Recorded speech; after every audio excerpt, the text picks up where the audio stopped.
Morning, ladies and gentlemen, and welcome back to another episode of the Speak the Truth podcast. I'm your host, Matt Tardio. We've got an uprising that's taking place over inside of Iran. Jolani is already going back on his terms from his meeting with Donald Trump. It's like Trump didn't learn his lesson when he was trying to cut deals with Putin, and Putin decided to just ignore everything that they talked about. You'd think that working with that communist world leader would have taught Trump a lesson, but it certainly didn't. So now he decided he's just going to do business with a terrorist, and well, guess what? That terrorist doesn't look like he's going to go through.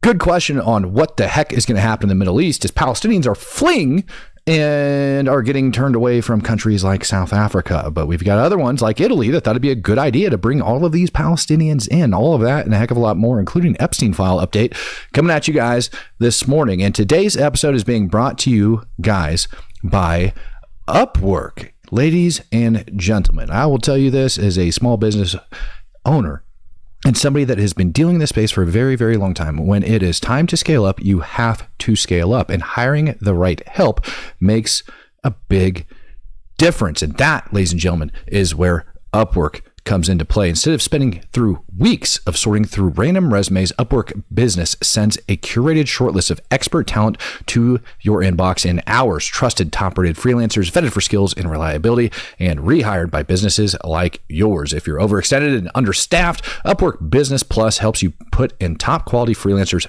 fast. Get instant access to the top 1% of talent on Upwork in marketing, design, AI, and more.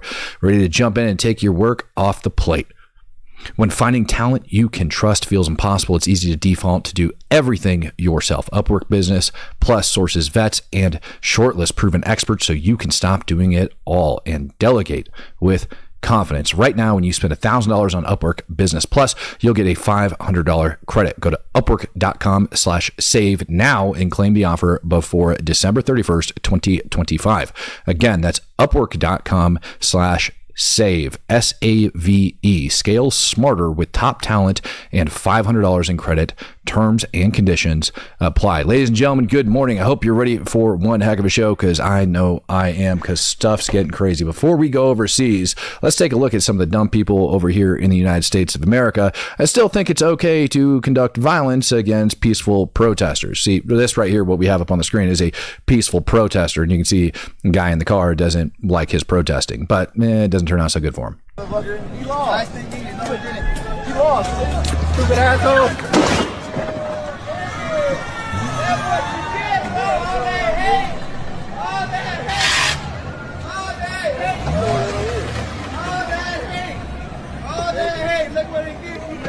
All that hate. It's unfortunate that it happened, but unfortunate that it happened. You think this situation is bad for him? Like, he sits there and grinds, and whoop whoop, in comes the hot fuzz, ready to go over and freaking smash, man. I hope that guy ended up getting arrested just for being an idiot. Now, everybody was questioning what the heck was going on over at UC Berkeley, and I did a little bit digging into UC Berkeley, and guess what? The police chief over at UC Berkeley, and for those that don't know, they had that horrible freaking riot the other night when TPUSA showed up. Well, guess who is the police chief over at UC Berkeley? That'd be this lady. She also happened to be the Capitol Police Chief on January 6th. Now, I want you to listen to the words coming out of this lady's mouth. And this is something that I hear echoed across all of these freaking liberal states where bad things just tend to happen. When I started with U.S. Capitol Police, there were zero, as in no persons of color and no women in leadership positions. I wanted to be a change agent, not only for my organization, but for the profession. I didn't want any women to have the experiences that I had when I was oftentimes sitting in a room that was occupied by only white men, and some of them who thought that I didn't deserve a seat at the table. Well, you clearly don't think that white men deserve a seat at the table because you're just surrounded by white men, right? Maybe there is a reason why there's white men in those positions, because we are more likely to take on those particular roles because your race and demographic honestly has a pretty bad outlook on police and are raising their kids to think that they are directly the enemy and that they're going to kill them. Ask me how I know. Now, if you're questioning why things are going on like that over at UC Berkeley, now you frickin' know. Now, Trump has started a fricking firestorm when he invited this man into the White House. Some of you guys may have seen this video. This is Al Jolani, now Al Shara, excuse me, or Al Jolani. Here's Trump spraying his frickin' cologne on the guy, probably because he stinks like crap. And anyways, Trump actually entrusted this guy with a lot, and I mean a lot, talking about releasing sanctions and billions of dollars to go back into Syria. The guy's a former member of Al-Qaeda, for crying out loud. He was fighting and killing U.S. troops over inside of Iraq. Trump invited him to the White House on the Marine Corps' birthday, pissed off a ton of vets, and of course that was the day before freaking Veterans Day, and he's parading them around. Well, now it appears that we might know some details about what they actually talked about. I found a little report, and I want to put this up on your screen because everybody wanted to know. Now, allegedly, this is what actually happened. Now, this guy has been fairly reliable. That's why I'm bringing this information to you when it comes to things that are going on in the Middle East. He said that there was a backdoor deal that basically ended up taking place where Trump had this meeting with Jolani for about 30 minutes, and this is actually what they ended up discussing. In order for those sanctions to get released, number one, Trump is going to give him a 6-month trial run. And one of the very first things that's on this list, number one, of course, and if you're on the, I hate Jews side of the house, or you stand against Israel, whatever, the very first thing was signing a normalization agreement with Israel, also known as the Abraham Accords. The United States requested the Jolani regime to join the Abraham states in full normalization with Israel. That includes opening up embassies, that includes, capitals, that includes visiting, and all of that other crap that goes in it. And by the way, border disputes. Now, Jolani doesn't exactly like the fact that Israel is in charge of the Golan Heights. It's said that he ends up reigning from that region. I'm going to disagree with that. Other thing that he has is expulsion of foreign fighters from Syria. The U.S. demanded that all foreign fighters, without exception, be expelled and handed over to their home governments. Now, that's a very interesting one within itself, because the reason Jolani and HTS did not join ISIS, according to Jolani himself, is he didn't like foreign fighters. The only problem is that we know he's actually got members of the Taliban and stuff like that at very high levels that work for him. So that's also kind of crazy. But that's why Jolani said. And what they refused to bring up is the fact that his father wrote a book, and in his father's book claimed that Jolani's family has, a tie to the Prophet Muhammad's bloodline. And it wasn't that Jolani was against ISIS. It was that Jolani wanted ISIS, or the caliphate, to be Syrian-centric and not to be focusing on the outside world. Picture America first, but Syrian first ISIS, right? Like, that was his big deal. So with ISIS being kicked out of the country, with them turning over foreign fighters, that opens up the door for Jolani to declare his own caliphate. Deportation of Palestinian quote-unquote terrorists. Trump's wording, as quoted by the source, was to deport and hand over the Palestinian terrorists, referring to certain Palestinian groups and other figures residing in Syria since Assad's era, which both Washington and Israel classify as terrorist organizations. Intelligence cooperation. We're going to ask Syria for intelligence. We're going to ask Jolani for intelligence. I don't even know how I feel about that. And they are responsible for the ISIS detainees. Damascus must assume full responsibility for supervising and managing the ISIS detainees in camps within areas under its control. That within itself is freaking mind-numbing, because some of Jolani's fighters themselves can be seen wearing freaking ISIS flags in numerous videos and in numerous freaking pictures, everything floating around online, even to the point when they were down in the south in Al Suwaida earlier this year murdering Druze. You had some of Jolani's men wearing freaking ISIS patches. So likely what's going to happen is Jolani's going to take those men, he's going to convert them, they're going to have their own caliphate, and he's just going to convince them to go under it. But what about topic number one that we ended up bringing up, which was signing and normalizing the Abraham Accords? He's got to get on board with the Abraham Accords. Well, that evening, Jolani went on Fox News. And what do you think he said when he was questioned about the Abraham Accords? Fox McCloud says, I don't know how this is possible. As big as a degenerate rape Muhammad was, he didn't have any children. President, the White House has said that President Trump would like Syria to join the Abraham Accords. The foundational principle of the Accords is that Israel has the right to exist as a sovereign Jewish state. Is that something that you agree with? I believe that the situation in Syria is different from this situation of the countries who went on with the Abrahamic agreement. Syria has borders with Israel, and Israel occupies the Jolani Heights since 1967. We are not going to enter into a negotiation directly right now. Maybe the United States administration with the President Trump will help us reach this kind of negotiation. Oh, so you're not going to enter into negotiations, but maybe Trump can help you guys get into that. What he just stated was he's got an issue with the Golan Heights, like I told you, and in addition to that, he doesn't want to do it. And it's very clear the way Jolani just described and what he just said. In my opinion, what he's leading to is he wants control over the Golan Heights. And that's a huge problem. That's a very huge problem because you have the Druze that live there, and his men were just murdering Druze in Al-Suwaida. Let's see here. Heater Haas says, Matt, did you kiss the wall when you went to Israel? No, I didn't kiss the wall. I actually took a knee in front of the wall, and I actually prayed in front of the wall. And if you are a Christian, if you are of any Abrahamic faith, it's actually really important to go back and study history and see where it's at. And that wall is just the external proof, right, of the first temple on the mount. And if you go and you actually look at the archaeological stuff underneath it, what you're going to discover is that there was a massive structure that went over top of that. Now, the Palestinian Authority wants you to assume that that's not the case whatsoever and that it never existed, that all the Jews ended up coming over from Asia and all sorts of other stuff. And yeah, I've got the facts to actually back that up as well. And I want to thank Incog Faraday for coming in first and foremost and giving out 5 Speak the Truth memberships. But yeah, you guys heard that right. So Jolani, he wants absolutely nothing to do with the Abraham Accords. And if he does, he's going to expect Israel likely to frickin', turn over the Golan Heights, or he's going to try to negotiate for something else. But it's an absolute joke. It's an absolute joke. And we have all been trying to wonder what the heck was going on in President Trump's mind when he brought Jolani into the White House.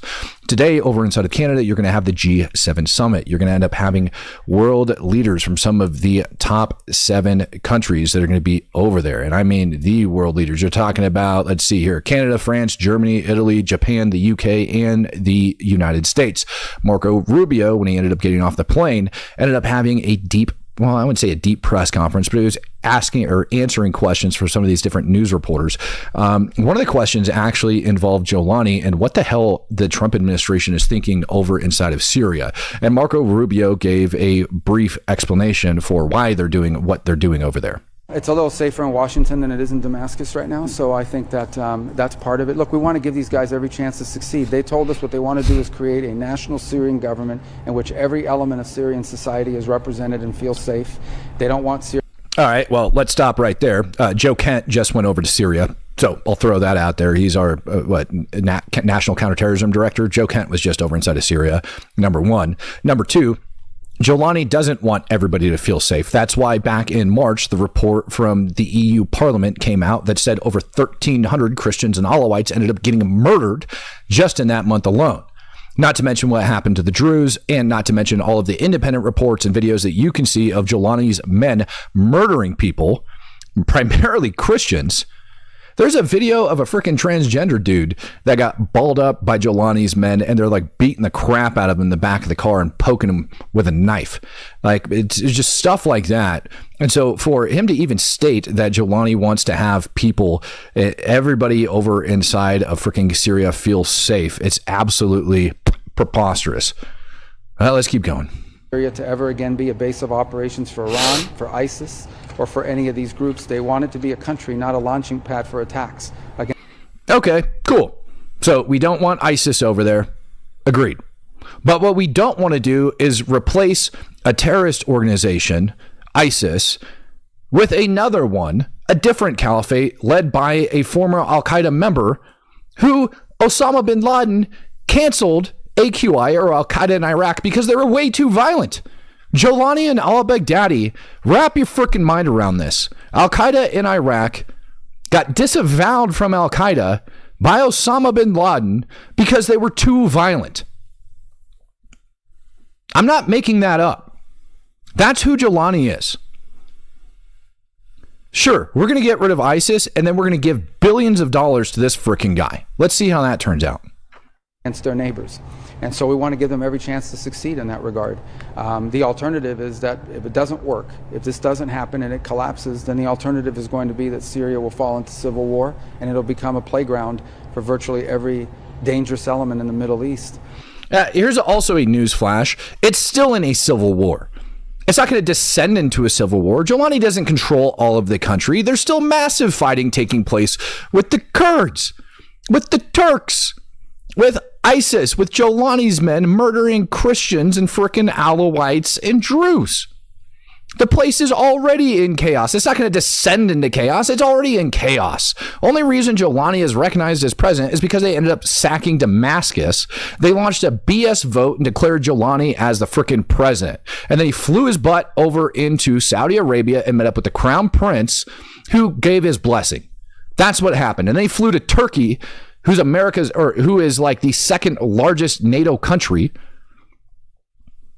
and got the blessing from Erdogan. And so that is why he's there. Iran, yeah, we don't want him to have a freaking foothold. Got it. IRGC has been decimated and kicked out of Syria because of this. As a matter of fact, IRGC backed out of Syria before Assad left town and flew his happy butt over into Russia. And Iran's not doing so well, and we'll talk about that here in a minute. Iran actually has a pretty violent, well, I don't want to say violent uprising, but it has the potential to be violent. A bunch of senior military officers have came out and said they are going to, they called for this Sunday, as a matter of fact, to have an uprising and for people to rise up and actually overthrow the Iranian regime. So the IRGC might not even be a threat in the near future because the IRGC is going to end up taking care of itself. The people are finally tired of it. So we're replacing one leader. We're replacing ISIS with another radical freaking former Al-Qaeda member, and we're giving them billions of dollars, and they're already murdering people. Fishin Mar says, Charles Lister claims Jolani has been working with the U.S. against IS and AQ since 2016. Of course he is. Of course. Why would you not? Why would you not? If I was in Jolani's shoes, this is such a freaking BS argument. If I was in Jolani's shoes and I wanted to take over Syria, if I wanted to have a caliphate that was Syrian-centric, if I wanted to declare myself caliph, if I wanted to murder all of the Christians in that country and I wanted to get away with it scot-free and I wanted to be a legitimate leader, you're going to have to get rid of ISIS. Why not use the U.S. as a puppet? Why not provide them intel? Why not go along that way just so you can meet that? We can't just judge a man by his actions because he provided the U.S. intel. Do you know how many times over inside of the Middle East, people over there would give intelligence to their enemy, like to the United States to take out their enemies? Sometimes it was false intelligence. And we would end up conducting raids against people. And I will never forget the time we went to go do a raid over inside of Iraq against a freaking Al-Qaeda member and end up rolling up out freaking side of his house, hit that thing hard as shit. And the only evidence that this guy was in Al-Qaeda was a couple 7.62 shells that the source ended up sprinkling underneath his car to claim that the guy was in Al-Qaeda. What ended up turning out to be in the end was that he was actually, I think, his like competitive vendor or some crap. And I also watched that happen over in Africa.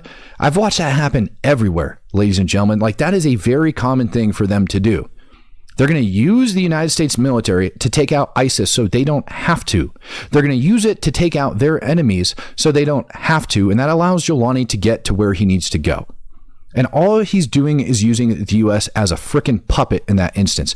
Just because he gave us intel on where ISIS was at and what ISIS was doing doesn't mean that he likes the United States of America. I can't press that enough. And including a return of Iran, and it'll even strengthen Hezbollah. So we don't want to see that happen. So this is the best option on the table to prevent that from happening. It's a little safer in Washington than it is in Damascus right now. So I think the best option on the table to keep that from happening. My butt. my butt. There's lots better options on the table than putting a former Al-Qaeda member in charge of Syria. How about you just let them kill each other for a while? How about we do that? How about we stop trying to play frickin' politics in the Middle East, because it hasn't worked out for us so far. U.S. troop productions over inside of Iraq are currently happening. We're now moving the less than 2,000 troops in Iraq up to the north to deal with the ISIS problem. Other than that, pretty much kicked out of the dang country. And how are politics over in Iraq? Well, them passing laws to have sex with 9-year-old girls and everything else. Yep, that's going down. Iraq's not exactly the most friendly towards the United States, despite what everybody might like to think. They still don't like us over there. They've been pushing inside of their government to get the United States out of that country for years and years and years. And the IRGC is a very big problem, and it's going to destabilize the region if something's not done about it. But like I told you guys, something is actually being done about it up over inside of Iran. So why the State Department feels like going about that is beyond me. You guys want to see a good option that could be going over there? The Kurds. The Kurds. United States government has been working with the Kurdish people for so long, it's not even funny. They've been over there fighting and attacking men like Jolani and men like ISIS for a very long period of time. But you know why we're never going to back the Kurds? Because that NATO ally of ours, Turkey, thinks that they're a terrorist organization. Here's them last night bombing the shit out of the Kurds.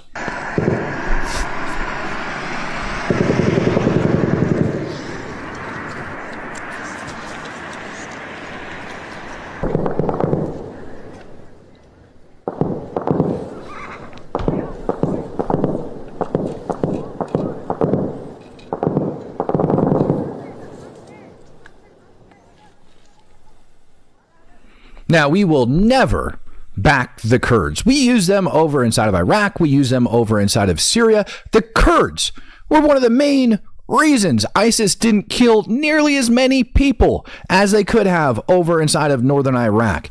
We have betrayed the Kurds time and time and time again. And how did we reward them for their loyalty to the United States? And I'm saying this as a man that fought beside the Kurds. How do we reward them? By giving Syria to Jolani. By not stepping up to Turkey and telling them to back the hell off. It is probably one of the most appalling things that I can think of, that we completely ignore the Kurds. Did we even bother talking to Jolani, because he doesn't control all of that territory up over inside Syria, and saying, you know what? How about you give the Kurds a chunk of your crap hole country? And allow them to have a little safe haven to where all the Muslims in the area don't go after and try to frickin' kill them. And look at the comment section right now. United States of Europe. In reality, who didn't we do the same thing to? Yep, we abandoned the Kurds because they had nothing to offer us. Sad. Bingo. And they're also like minority over inside of Iran. They're minority over inside of Iraq. People that Saddam Hussein was gassing, people that ISIS went after and was murdering. It's freaking sad. And we have used them time and time again and continue to ignore them. So to pretend like there's nobody and no better option or anything that we can get behind to bring some sort of peace over into the Middle East, it's absolutely garbage. Let the Islamic jihadists murder each other. I really don't care. Street Beat Live says the Peshmerga need our help. That's the Kurds, for those of you that don't know.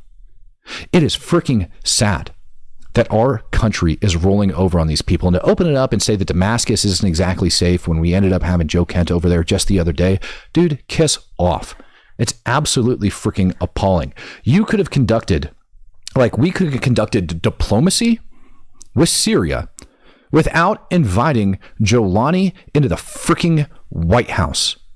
It is so stupid. And just because I sit here and I crap on Trump for bringing a terrorist into the White House doesn't mean that I'm against every single policy and every single decision. It doesn't mean that I'm an anti-Trumper. No, it means that Trump did something freaking retarded.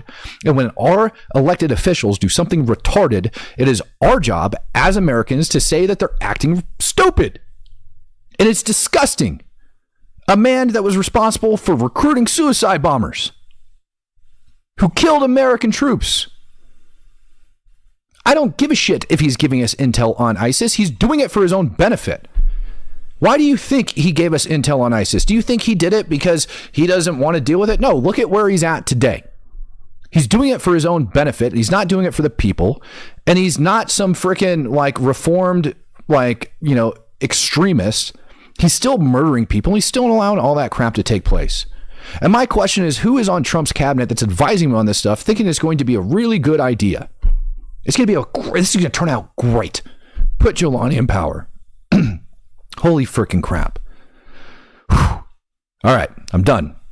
I'm done ranting about Jolani. I'm done ranting about Syria. Instead, I'm going to rant about South Africa. Remember how South Africa ended up bringing a case against Israel for genocide and causing a big freaking stink up over in the UN and the International freaking Court? Well, guess what? When it came time to put their money where the mouth was and Palestinians arrived on a plane over in South Africa after 2 days of travel, guess what? South Africa said, we don't have room for Palestinians. Here's them on the airplane, and you're going to hear personal testimony from a woman in just a minute. جايين من غزة هربين من الموت على جنوب أفريقيا. الحكومة في جنوب أفريقيا مش راضي تستقبلنا. احنا هنا عالقين في المطار نرجو المساعدة. جايين من غزة. Castle Survival says, can't the Kurds stand on their own? Can't they win? The Kurds actually could, but where are they going to go? And who's going to recognize them internationally? That's the problem, is you need international support to stand up a country. And so let's say the Kurds carve out a portion of Syria and they go, look, this is going to be Kurdistan. We're going to call this the nation of Kurdistan, which arguably has more rights, more historical accuracy than Palestinians do. Let's say they carve that out. The big issue is the United States is never going to back them because of Turkey. And we have so many issues with Turkey, it's not even funny. So why do we continue to even bother listening to what Turkey says or thinks? We shouldn't. We absolutely shouldn't. Here's that Palestinian lady I told you about that'd be whining and crying about South Africa. This is probably one of the most ironic things of all frickin' time, that South Africa ends up like bringing in this massive case to ICJ, starting a whole frickin' firestorm over everything, and then turns these people away. وصلنا بعد عناء شاق الله بيعلم فيه يومين مستمرين من الشقاء والعناء من الباصات ومن الطيارات. تفاجأنا مفاجأة حزينة جدا إنه الدولة مش راضية تستقبلنا للفوت، بس لأنه إحنا ناس جايين من الحرب، إحنا ناس اتدبرت بيوتنا، إحنا ناس أنا زوجي استشهد، أنا بيتي راح، أنا ما في عندي أي مكان أي ملجأ، إحنا وين نروح؟ بيكفي بيكفي.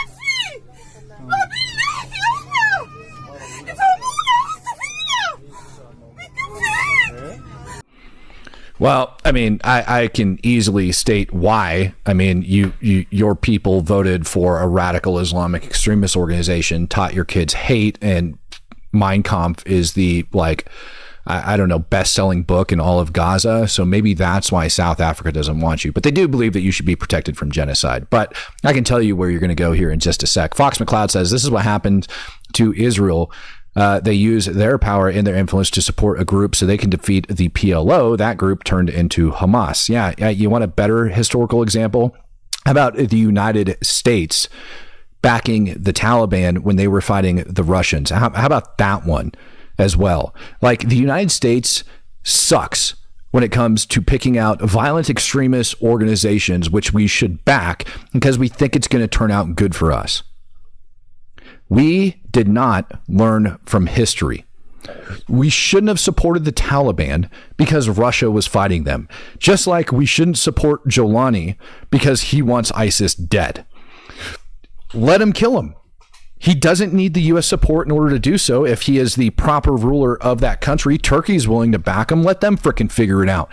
But absolutely don't release billions of dollars to a man that is just as radical as frickin' al-Baghdadi, only he wants to do it with his own borders. Now, this lady asked a question. What was it? What was it? I think she said, where do we go?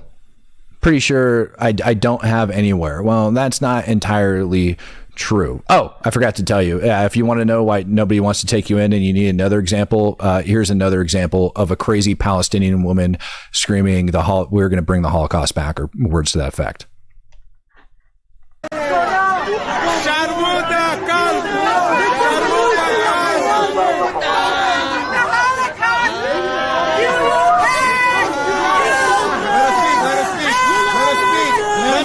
You will pay, cry about the Holocaust. Yeah, no wonder why nobody wants to take Palestinians into their country. You know who tried it? France. And you know what happened in France? People got killed. Children got raped. And the Palestinians got the boot. Didn't work out so good for France. But you know what? If we're not going to learn from history, why not? At least we're not the only country not learning from history. Here's Italy. Italy decided it would be a good idea to bring Palestinians into their country, and they're welcoming in. Now, as odd, like as I was debating Nate the other night, he was like, they can't go anywhere. They're locked in. It's an open air prison. No, it's not. Italy opened up a program for people that want to attend their universities, and they're bringing in Palestinians by the freaking truckload, allowing them to come in and go to their universities and their different schools. Look at this. This is your Italian foreign minister welcoming all of the Palestinians over into Italy. So if you guys are over inside Italy, get prepared because you guys are likely going to follow suit with what happened in France. Should have taken a quote from South Africa, should understand from the United States that, yeah, we're not taking them in. Nobody else wants to take them in, but for some reason, these European countries think it's a really good idea to take them in. And I've got a great example for you in just a second of what an absolute huge mistake this is going to be for Italy. And it wouldn't, like, I don't even know how to say this. It didn't take long to find some proof of violent ideology that's just slowly leaking its way into Italy as we speak. So not only do we have the Palestinian people that poured across the border on October 7th, murdered a bunch of people because they just felt it was the right thing to do and conduct jihad. But do you think maybe that there is some evidence just of these people that are rolling in to Italy that might have some violent ideology in them, like, I don't know, buying your kids AR-15 shirts? Do you think maybe that was a good idea? Yeah, here you go. Here's some kids rolling in there, and it might be hard to see. Oh, there you go. So there's one of your peaceful Palestinian children walking in fresh with an M16 jacket. Nope, he's not the only one. What do we have? A guard saluting the kids in the background over here? For the love of frickin' God. Yep, there's his little, like, Palestinian AR-15 M16 t-shirt. Look at him go. Oh, look at that. There's two of them. Look at that. I wonder, is this going to turn out good for Italy? Ladies and gentlemen, I'm just going to run a quick poll. I'm just very curious with you guys that are in here today. Do you think this will turn out well for... Oh, no, I'm going to ask a more direct question.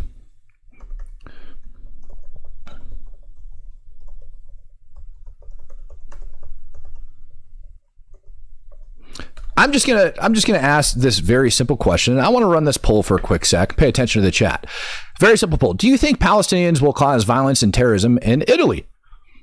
Fox McCloud says, look at what happened to Lebanon. Right. Yeah, look exactly what happened to Lebanon. Now, as you guys start to vote, and as these votes start to roll in, this is why nobody's accepting the people to come into their country on top of the kids wearing M16 shirts and all of that other crap as they roll in there. Black, by the way, with white. Right? Where have we seen that messaging before? Black on white on certain flags and what that ideology means. Do you think Palestinians will cause violence and terrorism in Italy? As these votes are rolling in, right now, we are sitting at 88% yes with about 250 votes. It's almost to crest 90. 90% of the people in this chat say, yeah, Palestinians are going to cause violence and likely you're going to get terrorism because you let them into your country. UK didn't learn their lesson. United States hopefully has learned its lesson, but it looks like we haven't. Italy now gets to learn its lesson. France certainly did. 90% of the people say yes. 90% out of the 275 votes. There's no point in running that poll any freaking further. It's common sense. You don't have people that are raised on violent ideology like that get to come into the country. Now, as the United States is busy dealing with things like that, and our economy is arguably not doing so good, the dollar's not doing well at all, the Red Sea's still shut down, and remember the Houthis that the U.S. went in and we decimated? Well, they're not decimated at all. Did we end up bombing the crap out of them for a couple months in, Trump's first couple months of presidency? Yep, we sure did. We ended up launching huge attacks on them. And we honestly did it under Biden, but it was more defensive in nature. We ended up throwing frickin' our destroyers and our aircraft carriers over there, and we're more or less just swatting flies trying to protect commercial vessels that were going through the Red Sea. Then we ended up bombing the crap out of them, so on and so forth. Well, it hasn't really changed, and the Houthis haven't changed, and the Red Sea still remains shut down, and it has a massive impact still to this day on the European economy, which in effect affects America. Patrick Loudon says EU is already in decline due to radical Islam. This will accelerate it. Yeah, no freaking kidding. It's going to accelerate it. So not only did we just kind of like pack up and leave and let the Houthis continue to control the Red Sea, but now we are putting an Islamic freaking terrorist in charge of a country and releasing billions of dollars to him. And he's not even willing to say, yeah, I'll sign the Abraham Accords. Thanks. Nope. He's in such a powerful position that he thinks he gets to negotiate with Israel because Turkey and Saudi Arabia are backing him. And who do you think Israel needs the support of when it goes down to the security of Gaza and the rebuilding of Gaza? Well, that would be the kingdom, Saudi Arabia, and the crown prince. He's going to, like, they're going to need it. And so as long as Jolani has that backing, and not to mention he now has a backing of the United States of America, it kind of puts Israel in that weird spot. And I'm not here shilling for Israel. I'm just stating that it is an object, like it is just a fact. Jolani is a freaking terrorist. And that is not going to bring any peace to the Middle East whatsoever. Jeez, man. Castle Survival says, have a look at what I said earlier. Did I miss it? Bronx gun guy Hillary just coming in, donating $1. I appreciate it. All right, Castle, let me go back and see exactly what it is that you said, because apparently I missed it.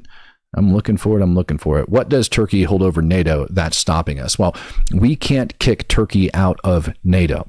In order to do that, we're going to have a unanimous vote. I ended up looking it up, trying to figure out how the hell it's even going to happen. That wasn't even something that they ended up building into the framework of NATO on how do we get rid of a NATO country if we don't want one.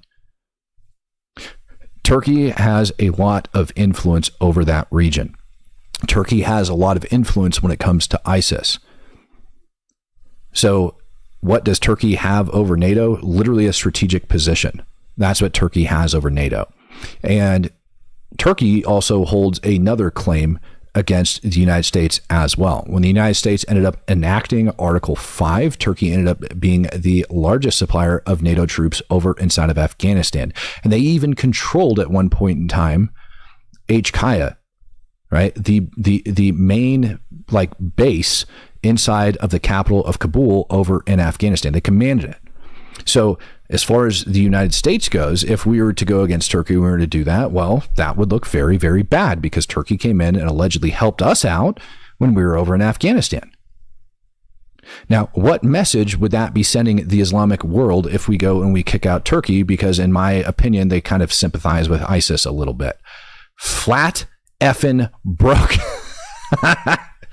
Gifted out 10 Speak the Truth memberships. Thanks, buddy. Oh, man. Yeah, I feel you on that these days.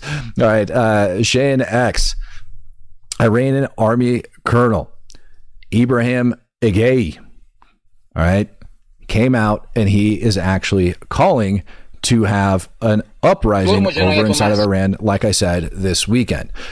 He put out this video, and when this video went out, I think it was 2 days ago, I've kind of held my tongue on it to see what was going to happen. I had to get like a little bit of background on the guy. Now, he is, I don't want to say like, it wouldn't be fair to call him exiled, but basically he is a colonel over in the Iranian military. All right, like he is a legitimate human being, and he's calling for people to uprise against the regime. I told you guys that no successful uprising is going to happen without a backing, all right, of the military. If you're going to have an uprise, you are going to need the backing of the military. He's a colonel. That's it. He's not some massive political figure. He's not anybody else, but he does hold this position over inside of Iran. And now he likely has gigantic crosshairs on his head. Again, they want this to be going down starting on Sunday. So this weekend, ladies and gentlemen, you better have your eyeballs wide open, because if this actually ends up going down, there is going to be a civil war over inside of Iran. Now, do we see other signs of this civil war actually popping off or getting ready to pop off over inside of Iran? Yeah, we do, and I'll show you in just a minute. But the problem is that every time there's an uprising in Iran, The internet ends up getting cut off. They end up like all sorts of crap. Now, Iran's had issues over the last several months with electricity, with water, with, the United States and Israel bombing the living hell out of them. All right. And they're still like influence peddling over in the Middle East. And we know Israeli Mossad has a very deep network over inside of Iran. So I would venture to say that this guy likely has more support if he's coming out and he's making this video from some international players. We've been wanting to see, all right, a turnover of the Iranian regime for a while, and it takes the Iranian people to stand up and actually do something about it. Fox McCloud, Turkey is historical enemies with Russia as well. You are correct.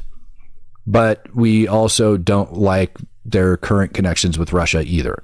There's a reason we ended up going against the F-35 sales to Turkey, because they also operate the S-400 system over there, and that S-400 system would allow Turkey and Russia to gain valuable insight on the F-35s, even though we'd give them a scaled down package.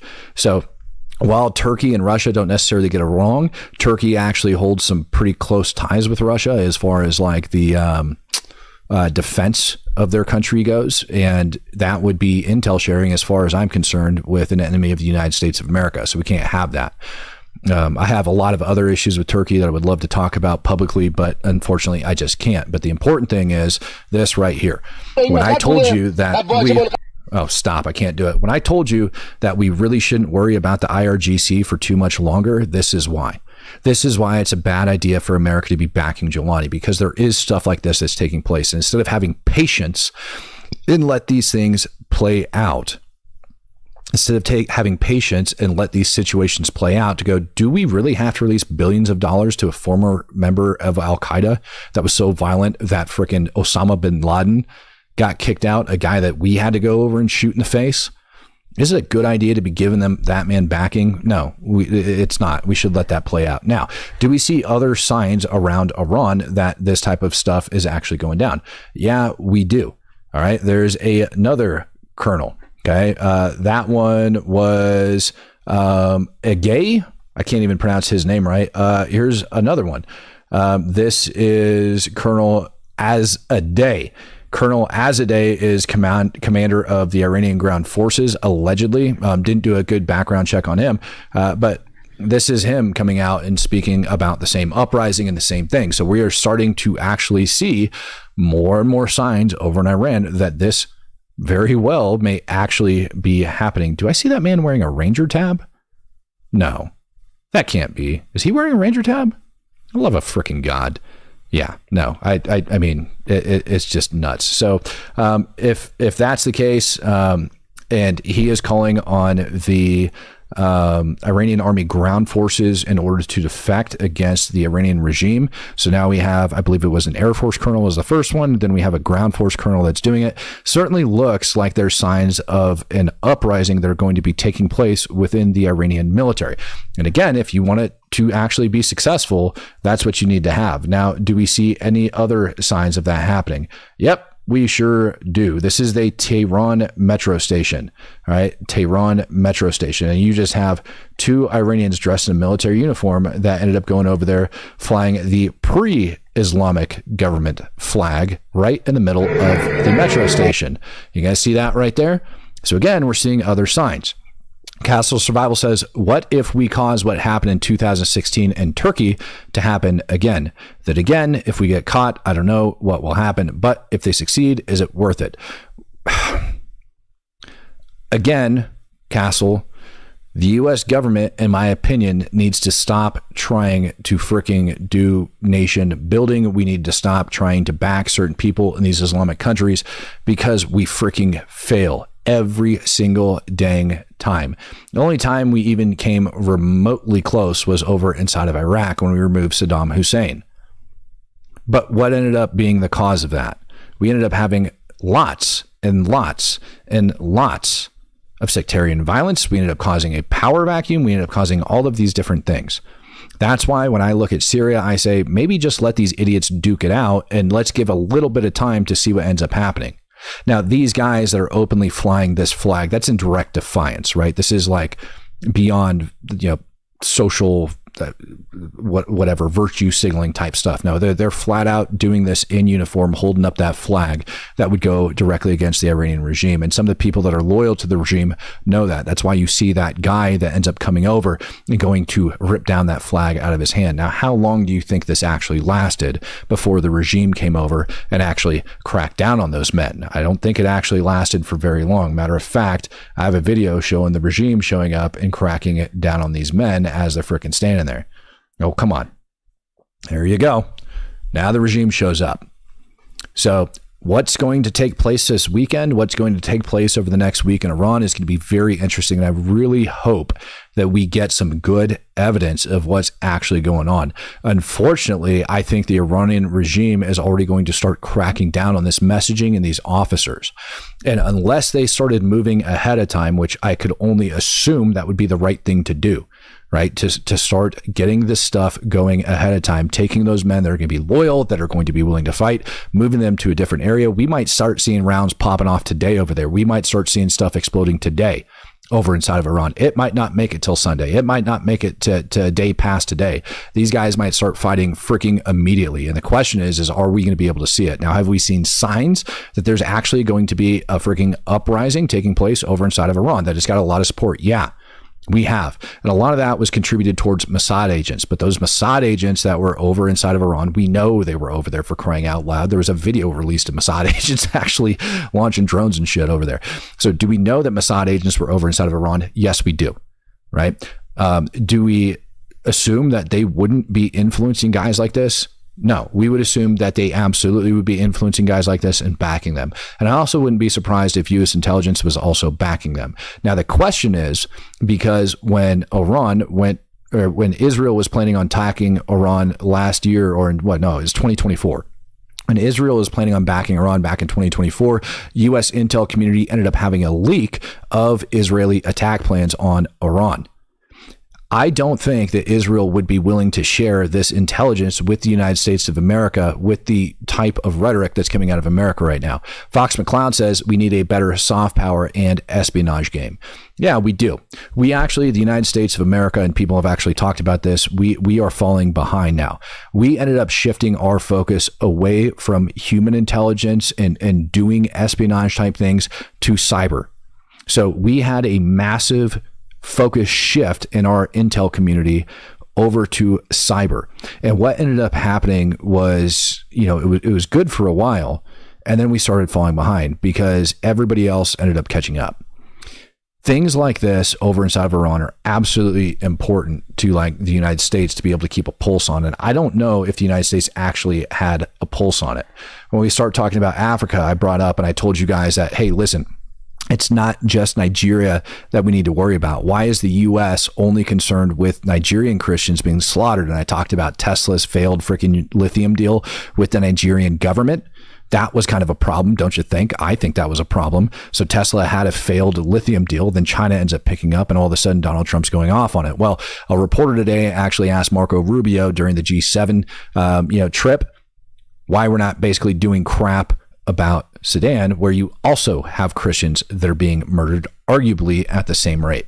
The evidence, sir, that the Russians or the Wagner Group, other proxies, are involved in Sudan in continuing this war? Well, there's a lot of players involved in Sudan, but I think the primary challenge we face right now, and I'm not diminishing what the other side has done or what other atrocities that have been committed and different groups that are playing, and that includes potentially the Iranians, at least money and weapons being flown into the other side. But I think our biggest problem right now, not to single them out, but we need to, is what the RSF has done in recent weeks.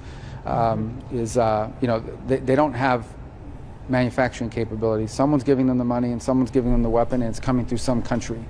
And we know who they are, and we're going to talk to them about it and make them understand that it's going to reflect poorly on them, and it's going to reflect poorly on the world if we can't stop this. Okay, so another country where Christians are being murdered, we are going to talk about people that are supplying the weapons to them, likely Russia and Iran. And I think I've read in there, that wasn't Saudi Arabia. I'm trying to remember the other country. I don't want to slander another random country, but yeah. So Christians being murdered over inside of Sudan, hell with it. we're going to talk to the people that are supplying the weapons and try to get rid of it. Christians being murdered in a country where Elon Musk got kicked out from a uranium deal. No, we're going to war. We're going to go kill these freaking bastards. That's what we're going to do. Country right next door where Russia actually has a military base. Yep, we're going to end up going over there. Down inside Venezuela, we also have Maduro's military that is rumored to be mobilizing right now, getting ready for something. People want to know whether or not the U.S. is going to be dropping bombs. Then we also had, I believe it was CNN that ended up reporting yesterday that the UK was going to be cutting off intelligence with the United States of America because of our take on the UK. Well, dug a little bit deeper into that. Turns out Marco Rubio says that's not true.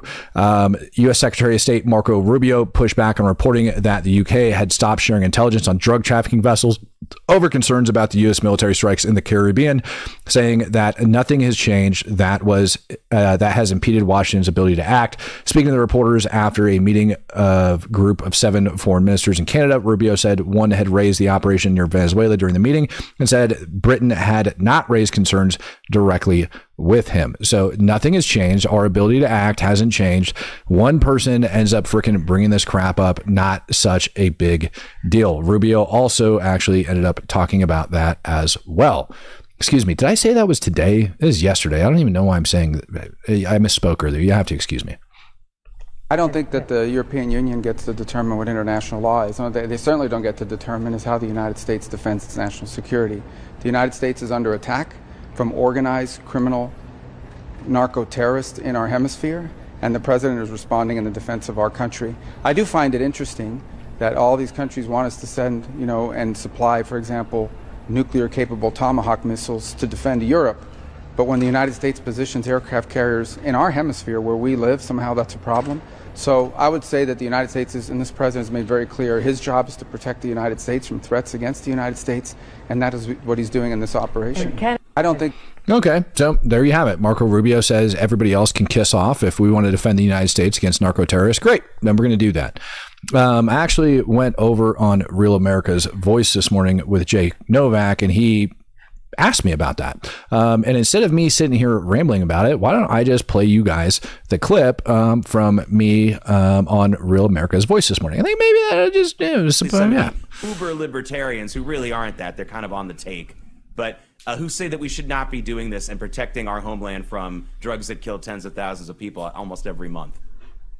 Yeah, Venezuela is more or less a transfer point, right? Like when you look at a lot of the drugs and stuff like that are going on over there. A lot of the cocaine is actually getting manufactured next door to Venezuela. And we also have a lot of drugs that are flowing into Venezuela from India.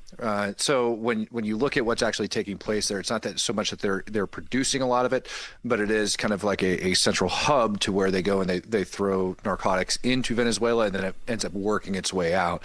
Because Maduro is not exactly the most, how do you want to say, upfront or above water type of guy that does straight business. He ends up making a lot of deals with these different cartels, and so then they're able to take those drugs and move them out through sea. If you had like a country like the United States, we're going to make sure that all of these boats that are coming in leaving our waters are actually looked after, but Maduro's likely making a lot of different deals with these guys, so that's why Venezuela is kind of a problem when it comes to these drugs flowing in and out. Yeah, and it was a wonderful country with big oil profits. Hugo Chavez took over there, ruined that country, memo to New York City, you elect a socialist, and even the richest and the most prosperous city or country can go into down the tubes pretty quickly. Look, Matt, you're having all these people who are talking about, well, it's not right for the United States to attack these drug boats. By the way, first of all, there are armed people on those boats. They do have the power to defend themselves. It's not like it's some kind of mercy ship. And people need to understand that this is an absolute war on the country. This is not an episode of Miami Vice or Scarface where Tony Montana is trying to marry Michelle Pfeiffer and have a lot of fun. These people are putting these drugs into this country, not necessarily for profit, although there's some money involved, but they're doing it to destroy the country. This is an attack. It's just the same as if they dropped a bomb. It has the same effect. I wonder if you could help our audience understand that this is not an episode of Miami Vice. Yeah, number one, it's not an episode of Miami Vice. Number two, those drugs do in fact kill people. And number three, all of those people that are riding on those boats made a choice to step onto those boats. It's not like they decided that, they were going to wake up in the morning and go for a lovely boat ride. And they're going to go do some parasailing. And then the U.S. Navy showed up and decided to, take them out. That's why they're out there doing what it is that they're doing. And I will remind people as well, if you do not like human trafficking, you also don't like narcotic smuggling either. When you have, I say this every single time I talk about drugs, when you have drugs that are being moved in one direction, oftentimes you have bodies that are being moved in the opposite direction. You also have cartels that end up working with some people that, are maybe not so friendly to the United States of America. I've got a theory that one of the main reasons possibly we've got so much of our naval forces that are deployed down to that area is because you do have, drugs that are moving in from India. And if you guys had noticed over in India the other day, they had a massive terror bust where they ended up arresting numerous terrorists, and they had ricin. And it was enough ricin mash in order to kill upwards of 250,000 people. And ricin, it doesn't take very much. You look at ricin, it's a lot like fentanyl, right? Just a little tiny bit can do a heck of a lot of damage. And so it is possible that using those same smuggling routes that you have that working its way into the country as well. And those are all things that we need to prevent. So there's my take as far as what is going on over inside of Venezuela. But I also add in, you're right, oil. Massive amounts of freaking oil over inside Venezuela. Of course, the United States has some sort of interest down in there, and Chevron's definitely capitalizing on that as well. So people that are sitting around thinking that it's not a problem, yeah, it's a problem. But do I think that the bigger problem, likely that the U.S. is interested over inside of Venezuela, has to do with Russian and Chinese influence? Absolutely, 1,000%. I really do think that is one of the bigger problems, not to mention terrorism, trafficking, and things like that are going to be going through there. So that's my take on Venezuela. It was a great conversation. I really appreciate Jake for having me on his show this morning. Really, really, I really appreciate that. Let's see here. Oh, yeah, I almost forgot. Epstein. Everybody's bringing up like the massive gotcha on the different files that came out. And I talked about that yesterday, and I went over Epstein, and I really don't want to get too in depth with it because honestly, Epstein crap just freaking blows my mind. I love Bill O'Reilly. All right, I used to watch Bill O'Reilly a lot when I was younger. Got a lot of information from him, read his books. Really smart guy. I love Bill. Hear him and talk on this, and just looking at his face here on the screen, Bill, I love you, but you kind of have Joe Biden vibes at this day and age, just throwing that out there with the way that you talk. But he brought forth some really good information that I think everybody should hear about. And the fact is that Epstein's attorney, after Epstein died, no longer has that confidentiality requirement. He actually got asked whether or not Trump was involved. Like Epstein got asked by his attorney about Donald Trump. What we see today is a bunch of innuendo. It's hearsay. There isn't any direct backup for any allegation because there aren't any allegations other than Trump may have been in a house where there are some girls. Right. Okay. So you have the lady in question, and I feel very bad for Miss Giuffre's family. He committed suicide. What a horrible thing. The whole thing is just awful. And that's right on Epstein. You have her saying under oath, Trump didn't do anything, and you have Maxwell. But here's the most important person you have, not under oath. Dershowitz. Dershowitz was Epstein's lawyer, and lawyer-client confidentiality ends with death. Dershowitz went on television today, said, I have all of the Epstein stuff, and there isn't anything. And I asked Epstein directly, while I was representing him, whether Donald Trump was involved in any kind of untoward activity. And Epstein said no. So now you have the three principal... There you go. Epstein's attorney asked Epstein if Trump was involved, and Epstein told his attorney no. Trump was not involved with any sexual intercourse with any of these freaking girls, any of the sex trafficking. He had absolutely nothing to do with it. So the man's own attorney, the dead man who likely didn't kill himself. Well, let's be honest. Epstein didn't kill himself. The man who didn't kill himself told his attorney Trump wasn't involved. And that should shed a little bit more light onto those emails saying he's the dog that hasn't barked, and knowing that Trump was cooperating with the investigation into it for 2 years, providing information to authorities and attorneys. For 2 years, Trump did that. When they describe him as the dog that hasn't barked, clearly they're implying that he is a freaking threat. And if he goes off and he opens his mouth, that's a threat to Epstein. That's why in the other email that they released yesterday, it certainly looks like they're trying to come up with a way to blackmail Trump. Now, I don't agree with Trump's policies over inside the Middle East right now. Don't even agree with his policy for how he's dealing with Russia. Love what he's doing here in the homeland, chasing after illegals and a lot of other things. But this isn't about that. Fact is that the man wasn't involved. That's what the evidence directly points to. But at the same time, I will say release the dang Epstein files. There's not a single American on this planet that doesn't want the files released. Swamp Cleaner says, Matt, reach out to the Quartering or Tim Pool and get on their shows. Their audiences desperately need your insight. A lot of eyes would be opened. All right, I'll see what I can do. Yep. Castle, I see it.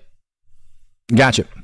I think I've actually seen that video myself already. Now, Epstein files, yep, I want them released. And with the Democrats coming out and stating all of that other freaking crap, you would think that they would actually want those released. Well, here is a vote for unanimous consent to get the freaking Epstein files released. And guess what? It got blocked. They wouldn't even let it go to a vote. What purpose does the gentleman from Tennessee rise? Mr. Speaker, I ask unanimous consent that the Committee on the Judiciary be discharged from further consideration of H.R. 4405 and ask for its immediate consideration in the House. Under guidelines consistently issued by successive speakers, as recorded in Section 956 of the House Rules and Manual, the chair is constrained not to entertain the request unless it has been cleared by the bipartisan floor and committee leaderships.